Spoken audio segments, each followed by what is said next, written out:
एक बाल्टी में गंदा पानी भर दो और उस पानी में उसको रखा रहने दो, तो कुछ समय के बाद उसमें नीचे मिट्टी बैठ जाएगी, उसकी जो गंदगी है वो नीचे बैठ जाएगी और निर्मल पानी ऊपर रह जाएगा। इस सृष्टि की जब रचना हुई तो उन्होंने जो सबके पिता हैं, जो जीवात्माओं के मालिक हैं, रूहों के मालिक हैं, आत्माओं के जो परमात्मा हैं, उन्होंने इस सृष्टि की रचना के लिए जब काल भगवान को मसाला दिया तो बिल्कुल वही मसाला दिया गया सबसे नीचे का। सांप ऊपर रह गया, नीचे का मसाला उनको दे दिया। जैसे पानी में गंदगी जो नीचे बैठ गई उसको यहाँ दे दिया। तो ये सबसे नीचे का देश है, ये सृष्टि है मृतलोक सबसे नीचे का। ये तो बहुत छोटा सा है, ये तो सबसे छोटा और सबसे नीचे का देश है, सबसे छोटा है। जैसे मतलब कि बहुत छोटा, सबसे छोटा है ऐसे समझ। ये तो कुछ है, तो ये तो बूंद है, ये बूंद देश है। बूंद बूंद कहते हैं ना, समुद्र से एक बूंद अलग कर दो ऐसे। तो समुद्र तो बहुत दूर है, समुद्र यहाँ भी, ये तो बूंद है, बूंद देश है। उस समुद्र से एक बूंद आई और ये सृष्टि की रचना, वो मसाला दे दिया उन्होंने नीचे का, उससे रचना हुई। अब ये है कि गंदगी की जो रचना यहाँ हुई है, ये जो गंदगी जो उस मलिनता उस देश की थी, वो जब उन्होंने नीचे निकाल के अपने देश से बाहर कर दी और यहाँ फेंक दी, तो वो इस देश में सब आकर के उसकी ये रचना हुई। जल, पृथ्वी, अग्नि, वायु, आकाश, ये 5 तत्व की रचना हुई। इसी को 5 तत्व कहते हैं। ये 5 तत्व से, यहाँ छठा कोई तत्व नहीं है सृष्टि, ये 5 ही तत्व हैं। और फिर यही कि ये कुछ ही रंग हैं और वो रंग हैं उनके, वो जैसे कहते हैं कि भाई 7 रंग हैं, तो बस वही रंग है और कुछ नहीं।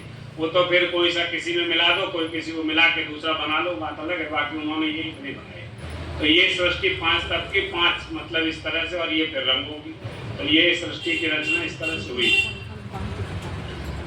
तो यहाँ ये जल, पृथ्वी, अग्नि, वायु, आकाश, ये जो शरीर है जिसमें हम आप बैठे मनुष्य शरीर, ये भी नहीं 5 तत्वों का, ये शरीर है इसी का है 5 का।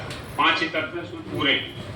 बाकी और जो शरीर है, पशु का है, पक्षी का है, कीट है, पतंग है, ये उनमें भी, लेकिन 5 पूरे नहीं, अलग अलग उन्होंने अलग अलग रखे। कि जैसे मनुष्य शरीर को सर्वश्रेष्ठ रखा, सबसे उच्च है, सबसे मतलब ये उच्च कोटि का मनुष्य शरीर दिया। इसीलिए आप देखते हो कि आपके पास बुद्धि है, आपके पास सुनने की, समझने की, किसी कार्य करने के लिए अक्ल है, बुद्धि है आपके पास। बाकी उन जीवों के पास इतना नहीं।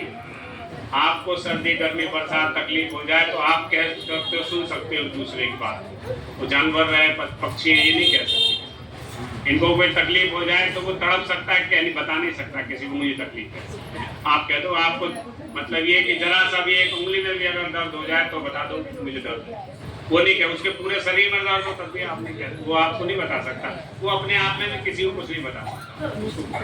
वो इसीलिए कि तत्वों की कमी के कारण बुद्धि काम नहीं। बुद्धि तो है उसके पास, लेकिन वो काम नहीं, काम इसलिए नहीं करती कि तत्व पूरे तत्व यदि उसमें 5 तत्व हो जाए तो हमें काम करें। अब ये मनुष्य शरीर है, इसमें 5 तत्व पूरे हैं। जल भी है, अग्नि भी है, पृथ्वी भी, आकाश भी, वायु भी।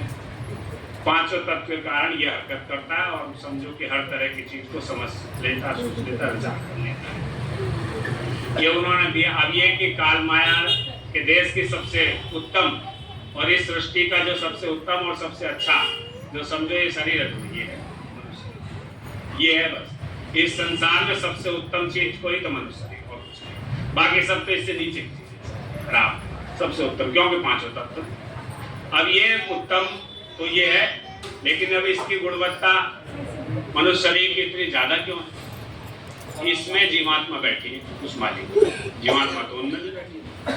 जो जानवर हैं, जो पक्षियां हैं, जो कीट हैं, जो पतंग, उनमें भी जीवात्मा तो परमात्मा की, उस पिता की उसमें बैठी है। और आप हम बैठे, आप में हम में भी बैठी है, तो आत्मा सब में है।